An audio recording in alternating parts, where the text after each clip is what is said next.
पहाड़ों का राज। अंजलि और उसके दोस्त लंबे समय से ट्रैकिंग ट्रिप का प्लान बना रहे थे। आखिरकार उन्हें हिमाचल की खूबसूरत वादियों में ट्रैकिंग करने का मौका मिला। उत्साहित होकर वे 4 लोग एक एडवेंचर गाइड के साथ दुर्गम पहाड़ी रास्तों पर चल पड़े। कुछ दिनों की सुखद यात्रा के बाद वो एक ऐसे घने जंगल में पहुंचे जहां सूरज की रोशनी भी मुश्किल से आ पाती थी। पेड़ों की जड़ें जमीन पर नाग की तरह फैली हुई थी और हवा में एक अजीब सी सन्नाटा था। गाइड ने बताया कि यह जंगल स्थानीय लोगों के बीच काफी कुख्यात है। कहा जाता है कि यहाँ रात के समय अजीब सी आवाजें आती हैं और कई लोग रहस्यमय तरीके से गायब हो चुके हैं। हालांकि अंजलि के दोस्तों ने इन कहानियों को सिर्फ अंधविश्वास बताया। रात होते ही जंगल में अंधेरा छा गया। तभी उन्हें एक लड़की के गाने जैसी आवाज सुनाई दी। आवाज मीठी थी लेकिन इतनी उदास थी कि रोंगटे खड़े हो गए। आवाज जंगल के अंदर से आ रही थी। उस आवाज से मोहित होकर अंजलि उसे सुनने के लिए जंगल में थोड़ा और आगे बढ़ गई। उसके दोस्त उसे रोकते रहे लेकिन वह नहीं मानी।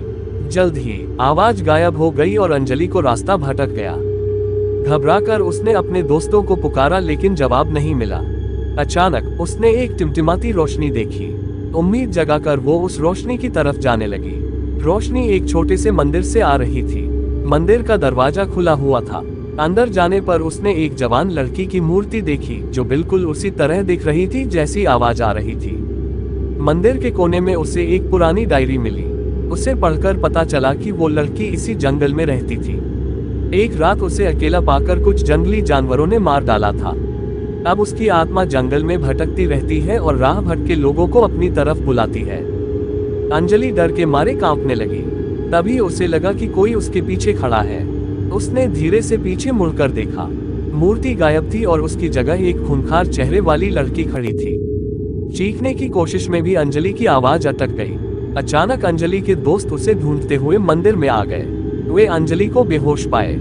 अस्पताल में होश आने पर अंजलि ने अपने साथ हुई घटना बताई, लेकिन उसके दोस्तों को ना तो कोई जंगल याद आया और ना ही कोई मंदिर। डॉक्टर ने इसे ट्रैकिंग के दौरान लगे थकान का असर बताया।